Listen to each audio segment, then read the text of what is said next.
Amin. Falenderimet, lavderimet, lartësimet i takojnë vetëm atij Allahut fuqiplot. Atë e falenderojmë, lavdërojmë, lartësojmë për çdo begati dhe mirësi të cilat ai Allahu krijuesi sunduesi gjithësisë na i ka dhënë. Atë Allahun fuqiplot përzemërsisht e falenderojmë për begati dhe mirësi siç janë shëndeti, familja, pasuria dhe begatia dhe mirësia dhe pasuria më e madhe është udhëzimi.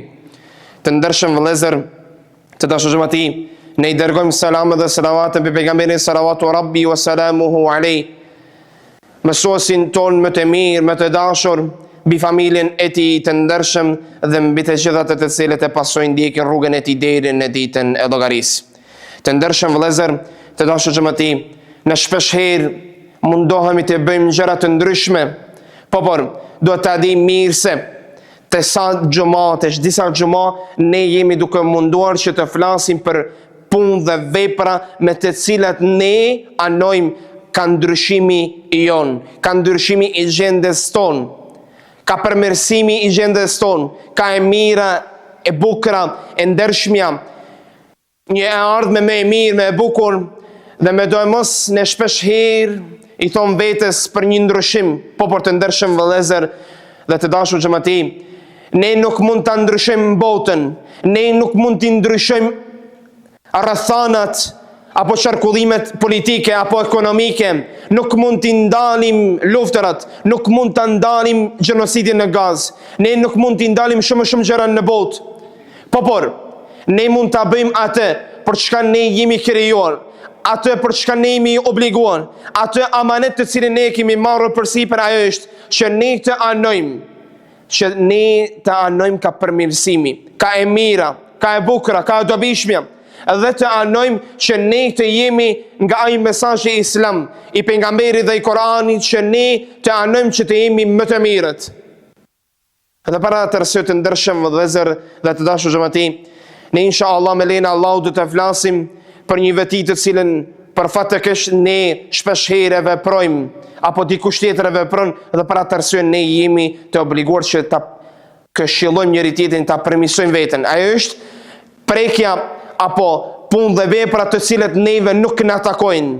Pejgamberi alayhi salatu wassalam na edukoi, na ngriti përsosi moralin ton, dhe Allahu fuqiplot thas për pejgamberin alayhi salatu wassalam: wa innaka la'ala khuluqin azim. Ti në të vërtet je në gradë më të lartë të çkahit të moralit. Allahu akbar. Nuk tha Allahu për pejgamberin se ti je në gradë më të lartë të pasurisë, të ndikimit, e tjerë, por tha ti je në gradë më të lartë të moralit. Allahu akbar. Unë nuk e pash pejgamberin, nuk fola me ta.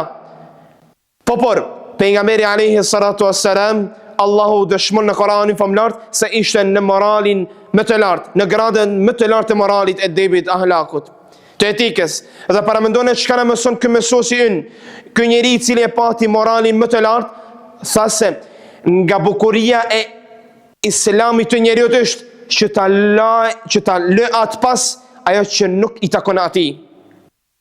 Terkuhu ma la ya'nihi. Të ndershëm vëllezër, të dashur xhamati, të shkojmë më lart. Sa herë ne jemi nga ato të cilët bëjnë pa drejtësi, bëjnë zullum. Allahu fuqiplot tham: "Ala la'natullah bil-zalimin." Në Kur'anin fisnik tha: me të vërtet, madhkimi i Allahut është mbi zullumçarët, mbi ato të cilët bëjnë pa drejtësi. Të ndershëm vëllezër, të dashur xhamati, para mendone sa herë ne i hypim dikujt në një pasuri apo në pronë të dikujt tjetër. A i hypim ne me ndonjë mur apo me ndonjë gjë, komshiu ton, fëmijët ton, mikut ton, shokut ton, të afërmit ton.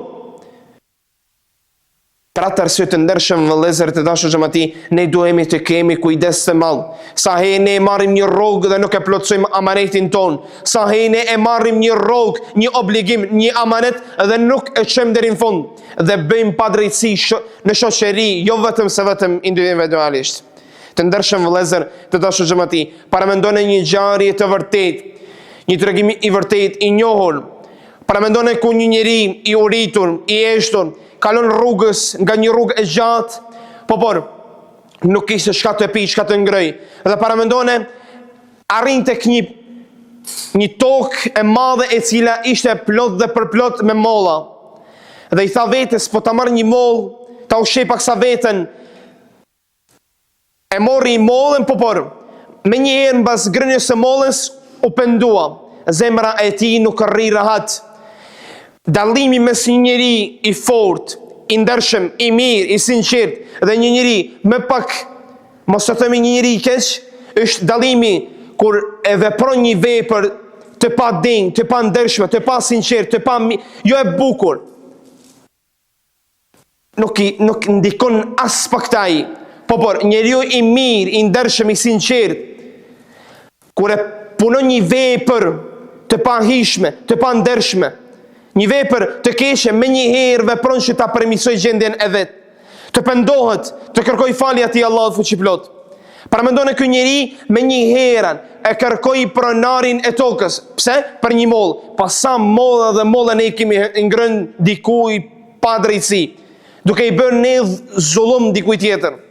Para mendon ku ai shkon tek ai dhe i thot, un po lypi falje, po lypi halallëk, vetëm se vetëm e ngrënë një moll. Ky i tha, hajde të nesërën që ta bëj halal. Ky erdhi të nesërën dhe i tha, do ta bëj halal, do ta fali, por vetëm me një kusht. Çka tha? Me kusht që ta martosh vajzën time. Allahu Akbar.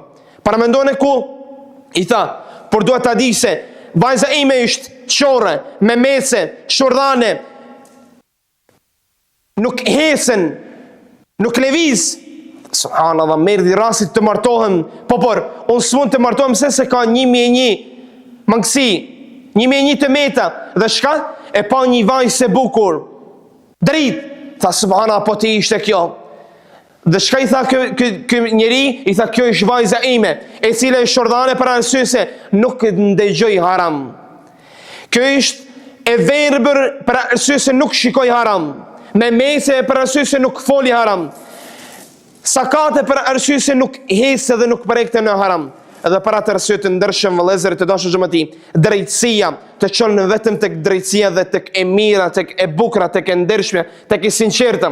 Edhe për atë arsye të ndershëm vëllezër të dashur xhamati, ne lutim atë Allahun fuqiplot që të na bëjë nga njerëzit të ndershëm dhe së pari të sinqert, të na bëjë nga njerëzit të drejtë që të kenë kujdes ndaj tjerëve.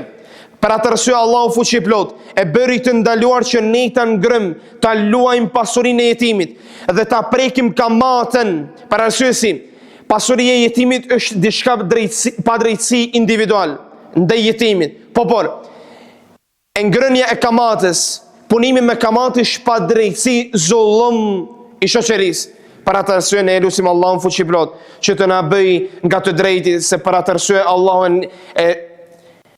e bëri njeriun të dalluar me islamin, e begatoj me islamin, e pasuroj me islamin, që të ketë drejtësi në tokë. Dhe për atë arsye ne lutim atë Allahun fuqiplot që siç na ka bashkuar sot në këtë vend të bekuar, në këtë ditë të bekuar, të na bashkojë në gradën më të lartë të xhennetit Firdaus. Amin.